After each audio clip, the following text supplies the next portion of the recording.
దయచేసి చదవండి. మీరు ప్రజెంటేషన్ అయిన తర్వాత ఇంకేమైనా డౌట్స్ ఉంటే కూడా ఐ విల్ క్లారిఫై. మీ అందరికీ ఒక నోట్బుక్ పెన్ కూడా ఇచ్చాం, నోట్ చేసుకోండి.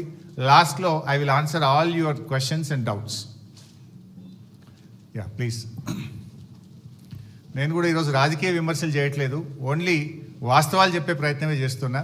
పొలిటికల్గా చాలా వేదికలు ఉన్నాయి, మాట్లాడతాం, కానీ today I will try to explain the brief facts on Kaleshwaram. ముందుగా అసలు కాళేశ్వరం అంటే ఏంటి? పదే పదే రేవంత్ రెడ్డి గారు కాళేశ్వరం కుప్పగూలిపోయింది అని ఒక స్టాండర్డ్ డైలాగ్ కొడుతూ వస్తూ ఉన్నాడు. వాస్తవానికి కాళేశ్వరం అంటే 3 బ్యారేజీలు, 15 రిజర్వాయర్లు, 19 సబ్స్టేషన్లు, 21 పంప్ హౌస్లు, 203 కిలోమీటర్ల టనెల్లు, 1531 కిలోమీటర్ల గ్రావిటీ కెనాలు, 98 కిలోమీటర్ల ప్రెషర్ మెయిను, 141 టీఎంసీల సామర్థ్యం కలిగిన రిజర్వాయర్లు, 530 మీటర్ల ఎత్తుకు నీటిని ఎత్తిపోసేటువంటి వ్యవస్థ, 240 టీఎంసీల నీటి వినియోగం. ఇది మొత్తం కాళేశ్వరం యొక్క సమాహారం. ఈ మొత్తంలో ఆ 3 బ్యారేజీల్లో 1 బ్యారేజీలో 2 పిల్లర్లు మాత్రమే కుంగాయి. అంటే మీకు 15 రిజర్వాయర్లు ఇంటాక్ట్ ఉన్నాయి, 19 సబ్స్టేషన్లు ఇంటాక్ట్ ఉన్నాయి, 21 పంప్ హౌస్లు ఇంటాక్ట్ ఉన్నాయి, 203 కిలోమీటర్ల టనల్ ఇంటాక్ట్ ఉంది, 1531 కిలోమీటర్ల గ్రావిటీ కెనాల్ ఇంటాక్ట్ ఉంది, 98 కిలోమీటర్ల ప్రెషర్ మెయిన్ ఇంటాక్ట్ ఉంది, 141 టీఎంసీల రిజర్వాయర్లు ఇంటాక్ట్ ఉన్నాయి, ఈ లిఫ్ట్ సిస్టమ్ ఇంటాక్ట్ ఉన్నది.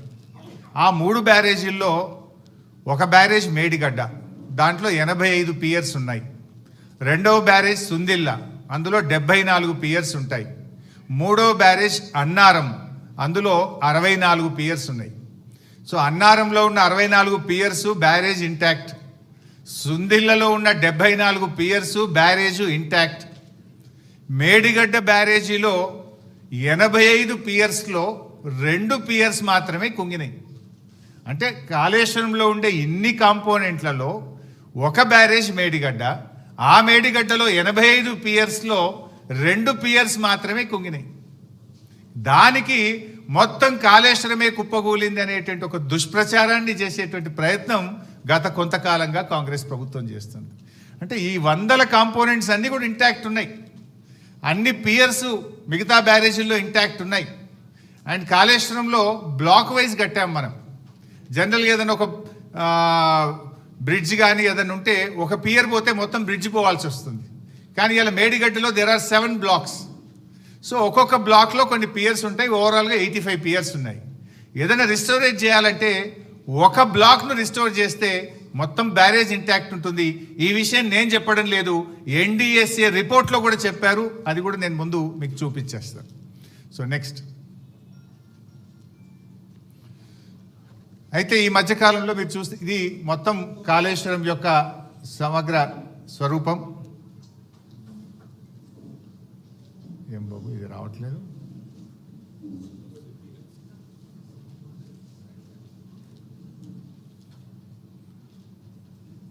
ఇది వస్తుందా బాబు? సో మీరు గమనిస్తే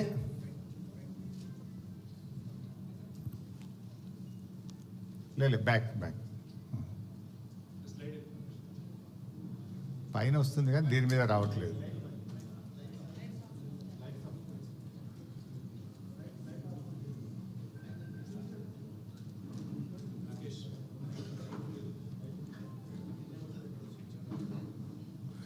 పర్లేదు, నేను ఐ విల్ ఎక్స్ప్లెయిన్ హియర్.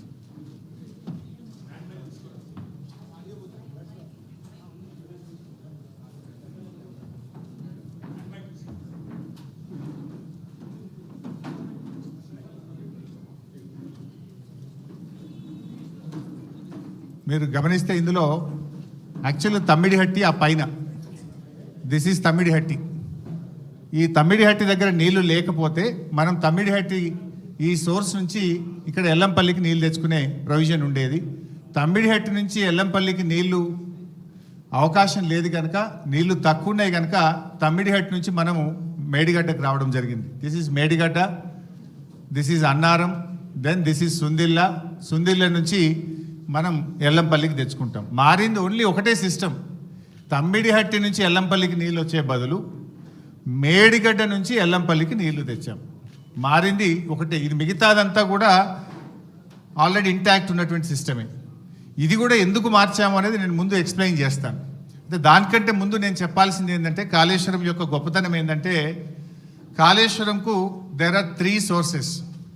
ప్రతిసారి మేడిగడ్డ నుంచే మనము నీళ్లు తీసుకురావాల్సిన అవసరం లేదు.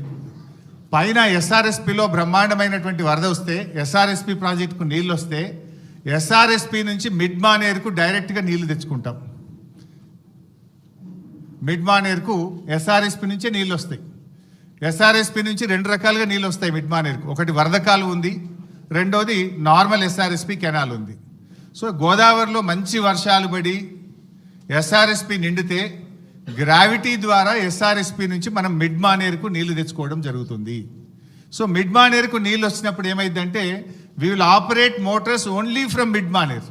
మన పంపింగ్ స్టేషన్స్ మిడ్ మానేర్ నుంచి వాడి అన్నపూర్ణ రిజర్వాయరు, రంగనాయక సాగర్ రిజర్వాయరు, తర్వాత మన మల్లన్న సాగర్, తర్వాత కింద కొండపోచమ్మ సాగర్, ఇవన్నీ కూడా మనం ఆపరేట్ చేస్తాం. ఇది మల్లన్న సాగర్, ఇది రంగనాయక సాగర్, ఇది Annapurna, then this is mid Manair. ఇగో ఎస్ఆర్ఎస్పి నుంచి 2 సిస్టమ్స్ ఉన్నాయి. ఇది వరద కాలువ ద్వారా నీళ్ళు వస్తాయి, 2 ఎస్ఆర్ఎస్పి కెనాల్ ద్వారా కూడా నీళ్ళు వస్తాయి. సో మనకు ఎప్పుడన్నా గోదావరిలో మంచి వరద వచ్చినప్పుడు, మంచి వర్షాలు వచ్చినప్పుడు మనము ఈ మేడిగడ్డ ఆపరేట్ చేయము, ఎల్లంపల్లి కూడా ఆపరేట్ చేయము.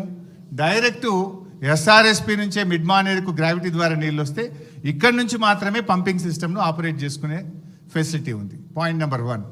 పాయింట్ నెంబర్ 2, కొన్ని సందర్భాల్లో ఎస్ఆర్ఎస్పికి నీళ్ళు రావు, కానీ మనకు ఎల్లంపల్లికి నీళ్ళు వస్తాయి. ఈ పైన కడెం రిజర్వాయర్ నుంచి ఎల్లంపల్లికి వస్తాయి.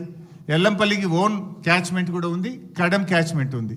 అప్పుడు ఎల్లంపల్లి నుంచి మోటార్ లాంచ్ చేసి మిడ్ మానేరు తెచ్చుకుంటాం. మిడ్ మానేరు నుంచి ఈ సిస్టమ్ అంతా కూడా నడుస్తుంది.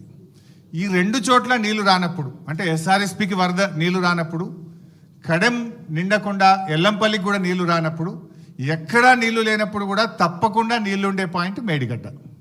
అప్పుడు మాత్రమే మేడిగడ్డ నుంచి మోటార్ లాంచ్ చేస్తాం.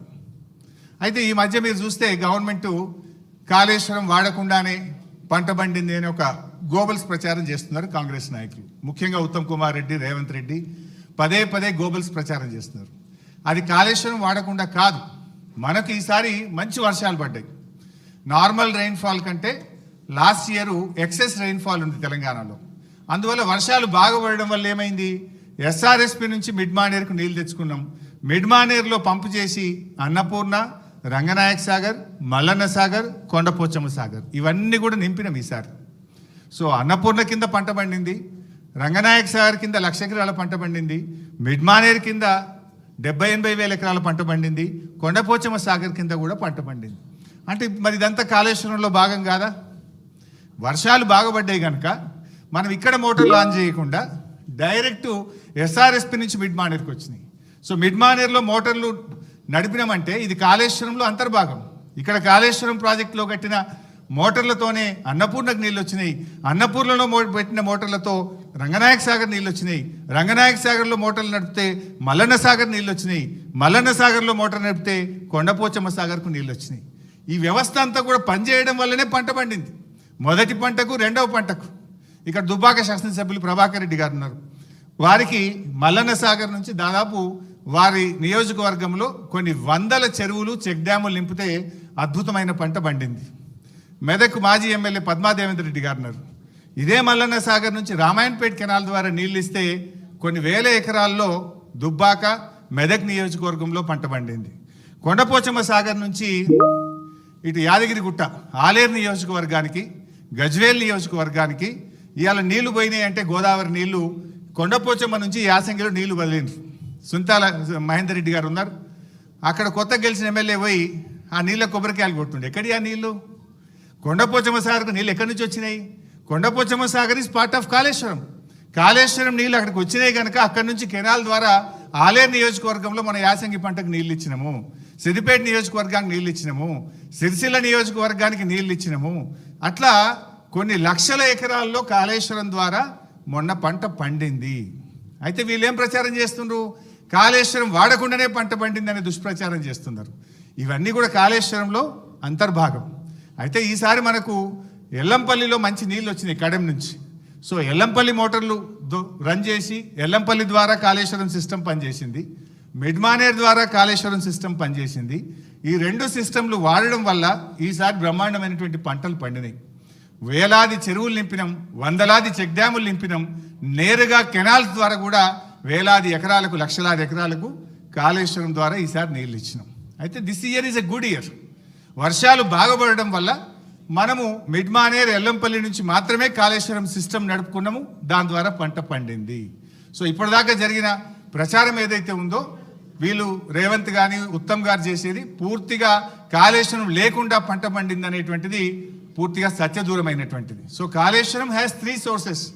మంచి వర్షాలు పడితే ఎస్ఆర్ఎస్పి మిడ్మానేర్ నుంచి సిస్టమ్ నడుపుతాం, యావరేజ్ రెయిన్ఫాల్ ఉంటే ఎల్లంపల్లి మిడ్మానేర్ సిస్టమ్ నడుపుతాం, బ్యాడ్ ఇయర్ అయితే వర్స్ట్ ఇయర్ అయితే కూడా మనము మేడిగడ్డ నుంచి నీళ్లు తీసుకోవడానికి దేర్ ఆర్ 3 సిస్టమ్స్.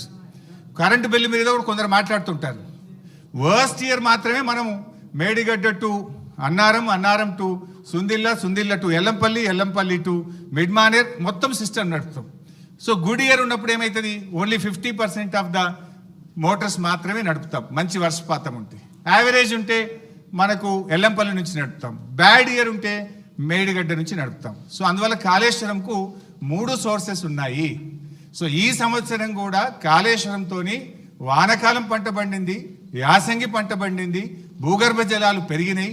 మొన్నటిదాకా ఏదైతే కాంగ్రెస్ పార్టీ కాళేశ్వరం లేకుండా పంట పండిందని చెప్పిందంతా కూడా పూర్తిగా సత్యదూరమైనటువంటి విషయం.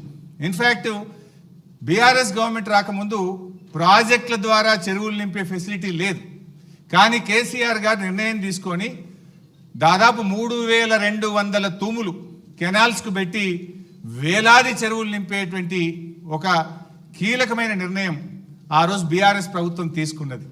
అందువల్లనే ఇప్పుడు ఈ ఫ్లడ్ ఫ్లో కెనాల్ ఇది కూడా ఒక రిజర్వాయర్గా మారిపోయి ఈ ఫ్లడ్ ఫ్లో కెనాల్కు 2 వైపులా చొప్పదండి, జగిత్యాల, కొరుట్ల నియోజకవర్గంలో ఈ ఫ్లడ్ ఫ్లో ద్వారా కూడా పెద్ద ఎత్తున చెరువులు నింపే కార్యక్రమం కూడా జరిగింది. వాగుల్లో కూడా ముఖ్యంగా మొన్న కూడా నేను పంపినాం. ఈ మన మిడ్మానేర్ నుంచి మొన్న ఎండాకాలం దుబ్బాక నియోజకవర్గంలోని కుడవెల్లి వాగు నీళ్లు వదిలితే మన ముస్తాబాద్లోని అప్పర్ మానేర్ ప్రాజెక్టు నిండింది. అదేవిధంగా మా కొండపోచమ్మ సాగర్ నుంచి హల్దీ వాగులో నీళ్లు వదిలితే నర్సాపూర్ నియోజకవర్గం సుంతా లక్ష్మారెడ్డి గారి నియోజకవర్గంలో దాదాపు 10ల సంఖ్యలో చెక్ డ్యాంలలో వెల్దుర్తి, కొల్చారం, కౌడిపల్లి ఆయా మండలాలకు నీళ్లు వెళ్ళి బ్రహ్మాండంగా ఆ ప్రాంతంలో పంటలు పండినాయి. మన యాసంగిలో కూడా పంటలు పండినాయి. సో కాళేశ్వరం ద్వారా మనము యాసంగిలో కూడా బ్రహ్మాండమైనటువంటి పంటలు పండినాయి. సో కాళేశ్వరం వాడకుండా పంట పండిందని కాంగ్రెస్ చేస్తున్న దుష్ప్రచారం పూర్తిగా సత్యదూరమైనటువంటిది. నెక్స్ట్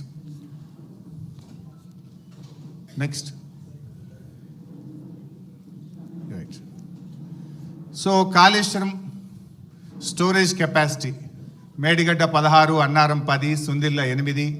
సో అన్నీ కలిపి 141 టీఎంసీల సామర్థ్యం కాళేశ్వరం ప్రాజెక్టులో ఉంది. అయితే ఇక్కడ కూడా ఇంకా ముందు ఎక్స్ప్లెయిన్ చేస్తా. అయితే మన తెలంగాణ రాష్ట్రంలో మనకున్న ఒకే ఒక్క పెద్ద రిజర్వాయరు ఎస్ఆర్ఎస్పి. యాక్చువల్గా ఎస్ఆర్ఎస్పి తప్ప మనకు మేజర్గా స్టోరేజ్ కెపాసిటీ లేదు. ఉమ్మడి ఆంధ్రప్రదేశ్లో తెలంగాణలో కట్టిన కల్వకుర్తి కానీ, నెట్టంపాడు కానీ, భీమా కానీ, కోయిల్ సాగర్ కానీ ఏ ప్రాజెక్టులు కూడా రిజర్వాయర్లు కట్టలేదు. కానీ కేసీఆర్ గారు ముందు చూపుతోని ఇంత బ్రహ్మాండంగా 141 టీఎంసీల రిజర్వాయర్లను మరి పెద్ద ఎత్తున 16 రిజర్వాయర్లను రూపకల్పన చేసి వీటన్నిటి కూడా నిర్మించాం. కొంతమంది అంటుంటారు కాళేశ్వరం ప్రాజెక్ట్ కాస్ట్ పెరిగింది. అంతకుముందు వాళ్ళు పెట్టిన ప్రాణహిత చేవెళ్లలో 141 కాదు, కేవలం 11 టీఎంసీల సామర్థ్యం మాత్రమే ఉండేది. మరి మల్లన్న సాగర్ లాంటి రిజర్వాయర్ 50 టీఎంసీల రిజర్వాయర్ కడితే అక్కడ 13,000 ఎకరాల భూసేకరణ చేసినాం. దాదాపు 8 గ్రామాలకు R&R కాలనీ చేసినాం. మరి అక్కడ ఫారెస్ట్ డిపార్ట్మెంట్ కూడా ఫారెస్ట్ ల్యాండ్ తీసుకొని డబ్బులు కట్టినాం. 50 టీఎంసీల రిజర్వాయర్ కట్టాలంటే డబ్బులు అవసరమైతే ప్రాజెక్ట్ కాస్ట్ పెరుగుతుందా పెరగదా? సో ఇవన్నీ కూడా ఈ కాళేశ్వరం ఇవన్నీ కూడా ఇంటాక్ట్ ఉన్నాయి. All are working. మేడిగడ్డ ఈ నుంచి మొదలుకుంటే ఈ మల్లన్న సాగర్, కొండపోచమ్మ సాగర్, రంగనాయక సాగర్, అనంతగిరి, మలకపేట, మేడారం, అదేవిధంగా గంధమల్లాక్ ఇవన్నీ కూడా ఇంటాక్ట్గా ఈరోజు రిజర్వాయర్లు వాడకంలో ఉన్నాయి. ఇవన్నీ కూడా. నెక్స్ట్,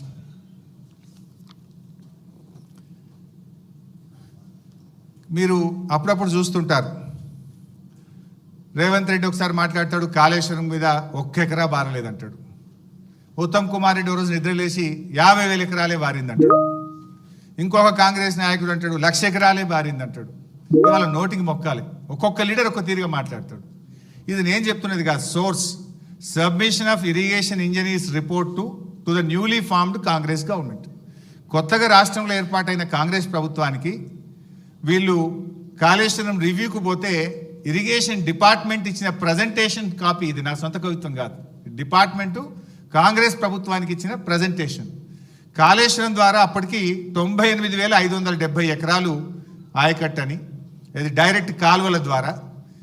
అదేవిధంగా కాలువల ద్వారా నింపిన 456 చెరువులను నింపడం ద్వారా 40,000 ఎకరాల ఆయకట్టు. ఎస్ఆర్ఎస్పి స్టేజ్ 1, స్టేజ్ 2 నిజాం సాగర్కు 1,67,000 ఎకరాల కొత్త ఆయకట్టు. మొత్తం 3,04,766 ఎకరాల కొత్త ఆయకట్టుకి ఇచ్చాం. అదేవిధంగా స్థిరీకరణ 17,08,230 ఎకరాలు స్థిరీకరణ జరిగింది. అదేవిధంగా